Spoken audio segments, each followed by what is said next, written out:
Hello दोस्तों, regression analysis series के इस नेक्स्ट वीडियो में आपका स्वागत है। आज के इस वीडियो में हम लोग सम ऑफ स्क्वायर एरर और स्टैंडर्ड एरर का कंसेप्ट समझेंगे। तो सम ऑफ स्क्वायर एरर क्या होता है उसको पहले हम लोग समझ लेते हैं। तो हम लोगों ने रेसिडुअल एनालिसिस में समझा था कि एक्चुअल वैल्यू, ये जो actual value minus predicted value, उसको हम लोग रेसिडुअल बोलते हैं। तो अब इसका स्क्वायर करेंगे हम, इन सबका स्क्वायर जो रेसिडुअल है इन सबका स्क्वायर करके अगर इसको हम लोग ऐड कर देते हैं तो ये जो वैल्यू होती है वो सम ऑफ स्क्वायर एरर कहलाती है। और आप इस फॉर्मूले की मदद से भी सम ऑफ स्क्वायर एरर कैलकुलेट कर सकते हैं। तो actual value minus predicted value को रेसिडुअल बोलते हैं, और रेसिडुअल को स्क्वायर करने के बाद इन सारी वैल्यू को ऐड कर देंगे तो जो वैल्यू निकल करके आएगी वो सम ऑफ स्क्वायर एरर कहलाती है। अब यहाँ से हम लोग देख लेते हैं कि ये हमारा रिग्रेशन लाइन है और ये जो पॉइंट है ये हमारा एक्चुअल डेटा पॉइंट है जो इस पे प्लॉट किया गया है। तो इसके अकॉर्डिंग, इस डेटा पॉइंट के अकॉर्डिंग इनफाइनाइट लाइन ड्रॉ की जा सकती है। लेकिन हमारा जो फॉर्मूला B1 और B0, जिसको हम लोगों ने अपने पिछले वीडियो में लिस्ट स्क्वायर एनालिसिस के कॉन्सेप्ट से समझा था, ये इस लाइन को वहाँ पे प्लेस करती है जहाँ पे सम ऑफ स्क्वायर एरर जो होता है वो स्मॉलेस्ट होता है। इसी को हम लोग लिस्ट स्क्वायर एनालिसिस भी कहते हैं, जिसको हम लोगों ने अपने पिछले वीडियो में डिस्कस किया था। तो ये सम ऑफ स्क्वायर एरर का कंसेप्ट था। हम अब आगे की तरफ हम लोग मूव करते हैं और स्टैंडर्ड एरर को समझते हैं। तो standard error of the estimate denoted SE is a standard deviation of the error. Standard deviation जो एरर का होता है उसी को हम लोग स्टैंडर्ड एरर कहते हैं।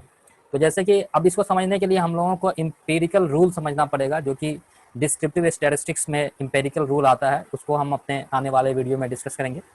तो वो ये बोलता है कि अगर डेटा पॉइंट नॉर्मली डिस्ट्रीब्यूटेड है तो 68% जो आपका जो डेटा है वो वन स्टैंडर्ड डिविएशन के अलोंग लाई करेगा, और 95% जो डेटा है वो मीन के अलोंग टू स्टैंडर्ड डिविएशन लाई करेगा, और 99.7% डेटा जो है म्यू प्लस माइनस 3 सिग्मा, यहाँ पे सिग्मा जो है वो स्टैंडर्ड डिविएशन है, उसके अलोंग लाई करेगा। तो ये इंपीरिकल रूल है।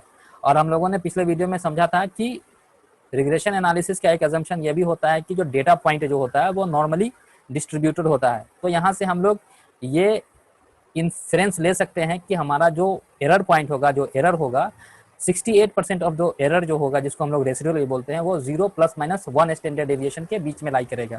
ये 0 इसलिए है क्योंकि जो एवरेज जो होगा, एवरेज एरर जो होगा हमारा डेटा का, जो एवरेज एरर होगा वो 0 होगा, जो हम लोगों ने देखा यहाँ पे। ये जो एवरेज इसका निकालेंगे वो 0 होगा, इसलिए यहाँ पे 0 लिया गया है। तो 68% जितना भी एरर होगा वो 0 प्लस माइनस 1 SE के बीच में लाई करेगा, और 95% जो एरर होगा वो प्लस माइनस 2 स्टैंडर्ड एरर के बीच में लाई करेगा, और 99.7% जो एरर होगा वो 3 स्टैंडर्ड एरर के प्लस माइनस 3 स्टैंडर्ड एरर के बीच में लाई करेगा। तो स्टैंडर्ड एरर का फॉर्मूला होता है under root sum of square error divided by n-2। तो यहाँ से जो स्टैंडर्ड एरर निकलेगा वो 0.29 निकलेगा। अब हम 0.29 को समझ लेते हैं, क्योंकि हम लोग जानते हैं कि जो सेल्स फिगर जो थी वो लाख्स में दी गई थी, इसलिए इसको हम लोग 1 लाख से मल्टीप्लाई करेंगे तो 29,000 रुपया हमारा जो स्टैंडर्ड एरर निकल करके आता है। तो यहाँ से ये इन्फ्रेंस ले सकते हैं कि 68% इंपेरिकल रूल से हम लोग ये कर सकते हैं कि 68% जो एरर जो होगा वो प्लस माइनस 29,000 के अलोंग होगा, और 95% जो एरर होगा वो प्लस माइनस 2 इंटू 29,000 के बीच में लाई करेगा, और 99.7% जो एरर होगा वो प्लस माइनस 3 इंटू 29,000 के बीच में लाई करेगा। अब इसको हम लोग समझ लेते हैं। ये हमारा सेल्स फिगर था, ये प्रिडिक्टेड वैल्यू थी, और ये जो था एरर जो था, जिसको हम लोग रेसिडुअल भी बोलते हैं, वो 0.3। अब इसको लाख्स में कन्वर्ट करेंगे तो ये 30,000, 10,000, यहाँ से 40,000, 20,000 इस तरह से निकला।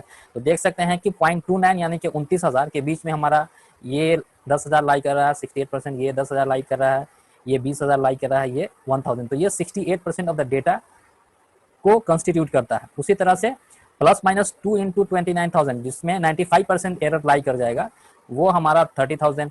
उस तरह से फिर ये 30,000 ये लाई कर जाएगा, फिर ये हमारा 40,000 ये लाई कर जाएगा। तो उसी तरह से हम लोगों ने देखा कि प्लस माइनस 2 इंटू 29,000 के बीच में ये सारी वैल्यू जो एरर जो था, रेसिडुअल एरर जिसको हम लोग बोलते हैं, वो लाई कर गया। तो यही स्टैंडर्ड एरर का कंसेप्ट होता है, और ये स्टैंडर्ड एरर जितना कम होगा उतना ही ये सूटेबल और उतना ही अच्छा ये मॉडल होगा। तो आज के इस वीडियो में हम लोगों ने स्टैंडर्ड एरर और सम ऑफ स्क्वायर एरर का कंसेप्ट समझा। मुझे उम्मीद है कि ये वीडियो आपको बहुत पसंद आया होगा। Thank you so much for watching this video.